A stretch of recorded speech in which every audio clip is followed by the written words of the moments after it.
तो friends, hello and welcome to our channel Body Mechanics. और कल शूट नहीं कर पाया एक्चुअली, कल वर्कआउट के लिए भी नहीं आ पाया था। थोड़ा सा लेट हो गया था ऑफिस से आते आते, तो कल का छूट गया। बड़ा ही अफसोस हो रहा है। वर्कआउट जब छूट जाता है तो बड़ा अजीब सा लगता है बॉडी जाम सी हो गई है। तो भाई, जो लोग वर्कआउट रेगुलर करते हैं उनको ये बात पता भी होगी कि वर्कआउट छूट जाता है तो कुछ अलग सा एक अजीब सा बेचैनी सी हो जाती है। Same I was also feeling yesterday. तो भाई, ये एक तरीके का नशा हो जाता है जब आप वर्कआउट या जिम रेगुलर जाने लग जाते हैं। लेकिन अच्छा नशा है तो इसे आजमाना चाहिए।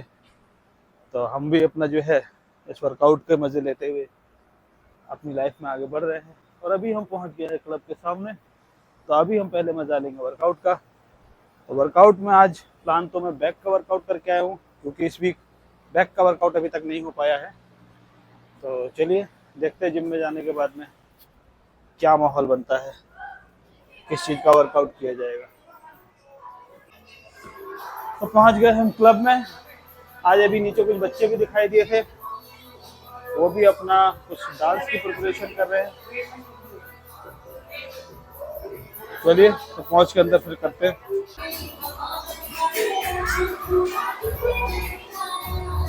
ये बच्चे चले हैं वर्कआउट अपना डांस की प्रैक्टिस करने। तो फ्रेंड्स, वार्म अप हो गया है मेरा कंप्लीट। और वार्म अप कंप्लीट हो गया है तो मैंने जैसा बताया कि आज बैक का वर्कआउट है। तो बैक के वर्कआउट में आज हम आपको जो एक्सरसाइज बताने हैं वो है वन आर्म डंबल रो।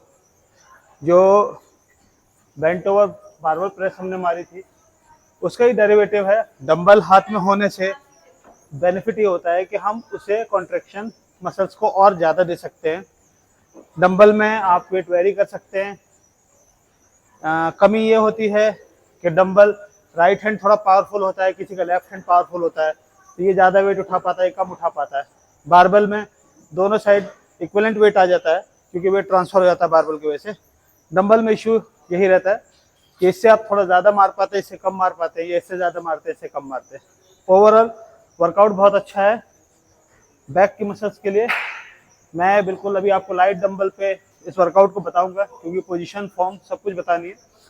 तो इसको ज़्यादा से ज़्यादा वेट पे आपको मारना है, जितना आपकी वेट मसल जितना पुल कर सकती है उतना। अब आप देखिए, मैं आपको पहले क्लासिकल पोजीशन दिखा दे रहा हूँ।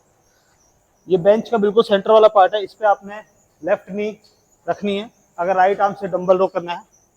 पोजिशनिंग आपकी बेंच के ऊपर, रिस्ट को ऐसे मोड़ के रिस्ट के ऊपर वेट ले लीजिए पूरा। अब ये वाला जो पोर्शन और ये वाला पोर्शन, ये लगभग सेम पोर्शन में होता है। थोड़ा सा जो चेस्ट का पोर्शन होगा थोड़ा सा ऊंचा रहेगा। ये वाला पैर आपने पूरा एड़ी तक जमीन पे जमा लीजिए, ऐसे ऐसे तिरछा, ऐसे बिल्कुल मत रखिए, बिल्कुल टू द जो आपकी बेंच की लाइन है उसमें रखना है। डंबल आपको उठाना है। अब ये यहाँ तक लेके आना है, बिल्कुल ये चेस्ट की ये वाली लाइन पर डंबल यहाँ लेके आना है। यहाँ नहीं लाना है ना आगे की तरफ लाना है। ये वाला पोर्शन, ये रोइंग रहेगी। एल्बो बैक से ऊपर और नीचे आपको लेके आना है स्ट्रेट। ये नहीं करना है, यानी कि लोअर बैक को ट्विस्ट करते हुए वेट नहीं उठाना, पहली चीज। दूसरी चीज, इसमें दूसरा कमी होती है वो ये होता है, आपने देखो आगे की तरफ थ्रो करने वाला, एल्बो पीछे लेके ये डंबल यहाँ आ रहा है आपका कमर के पास, नहीं। ये वेरिएशंस हैं, मगर इनको भी लेटर ऑन जैसे जैसे आप नॉर्मल पोजीशन पे, जो बेसिक पोजीशन है, इस पे आप स्ट्रांग हो जाएंगे, तब उस पर आगे फॉलो करिए। तो अब आप देख लीजिए एक बार पूरा रोइंग। सिर्फ बैक की मसल्स के अलावा कुछ नहीं हिलना है, सिर्फ बैक की मसल से आपको उसको पुल करना है, रोइंग पुल करना है। Same with other side. दूसरी साइड में भी आप जो है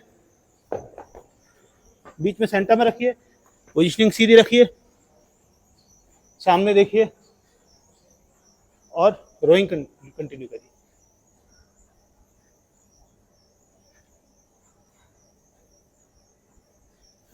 ये क्लासिकल पोजिशनिंग होती है, इससे आप वर्कआउट करें। बहुत इजी रहता है। एक और दिखा देता हूँ मैं। नॉर्मली हमने किसी ऊंची चीज़ पे अपने बॉडी को टिका दिया, दोनों पैर फैला लिए, बॉडी बिल्कुल सेंटर लाइन पे आ गई, डंबल उठाया, और सेम इसमें सपोर्ट आपको कम मिलेगा, लेकिन रोइंग की पोजीशनिंग अच्छी मिलती है। अदर साइड चेंज किया, फिर से कर ली। बैक को चौड़ी करने की एक्सरसाइज है और पूरा कॉन्ट्रैक्शन होता है, तो साइज बढ़ने के साथ साथ जो है आपका फाइबर्स भी अच्छे आते हैं, कटिंग भी अच्छी आ जाती है। तो वर्कआउट में आज यहीं तक, फिर मिलते हैं आप लोग से। तो फ्रेंड्स, आ गया हूँ मैं घर और वर्कआउट जो है हो गया बढ़िया से कंप्लीट। बैक का वर्कआउट था, देवांश थोड़ा लेट आया तो थोड़ा सा लेट स्टार्ट हुआ, तो आज सिर्फ 4 ही एक्सरसाइज कर पाए। और जनरली जो बैक की एक्सरसाइजेज होती हैं तो उसमें 5 से 6 तक एक्सरसाइजेज कर लेते हैं। टाइम पे डिपेंड करता है, टाइम होना चाहिए, क्योंकि बैक की जो मसल है मैंने पहले ही बताया है कि बड़ी मसल है, तो उस पर आप जो है थोड़ा एक्सेसिव स्ट्रेस, एक्सेसिव पावर आप दे सकते हैं, ताकत ज़्यादा लगा सकते हैं उसके वर्कआउट में, और उसको चाहिए भी, क्योंकि जितना ज़्यादा आप स्ट्रेनस वर्कआउट करते हैं उतना ही ज़्यादा जो मसल्स पर लोड आता है, उतनी ही मसल्स रिपेयरिंग होती है बाद में, तो उतनी जल्दी जो मसल्स बढ़ती है। और अपर पार्ट को बड़ा करने के लिए बैक की मसल्स का बड़ा होना बहुत ज़रूरी है। तो ओवरऑल जो है बैक के वर्कआउट बहुत बढ़िया हो गया। थोड़ा सा 1-2 सेट जो है वो हमने बाइसेप्स के भी साथ में ले लिए, just for little bit engage करने के लिए। बाइसेप्स को पूरा वीक हो गया, बाइसेप्स का वर्कआउट नहीं होता है। शेक रेडी हो गया है मेरा, अपना हम शेक नहीं बोलते। तो खैर ओवरऑल जो है वर्कआउट बहुत अच्छा हो गया।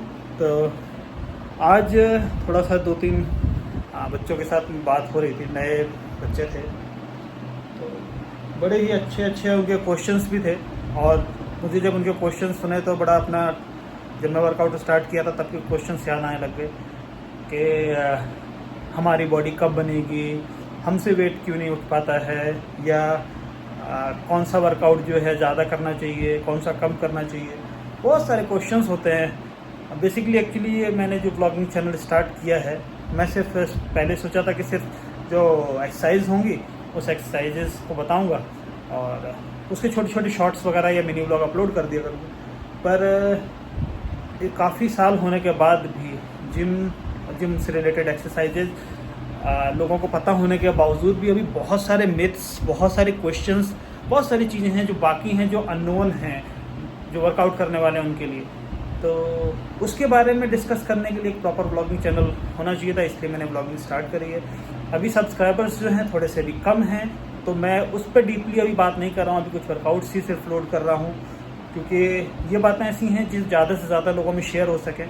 और जनरली क्या होता है, जब हम कोई भी चैनल सब्सक्राइब करते हैं तो उसकी बैक के वीडियोस कम ही देखते हैं, जो उसके बाद आते हैं वो देखते हैं। मैं चाह रहा हूँ थोड़े सब्सक्राइबर्स बढ़ जाएँ, 100 से ऊपर हो जाएँ, तो उसके बाद फिर उस पर बात करी जाएगी। तो खैर आज के ब्लॉग में बस इतना ही, क्योंकि अब क्लिनिक जाने का टाइम हो गया है।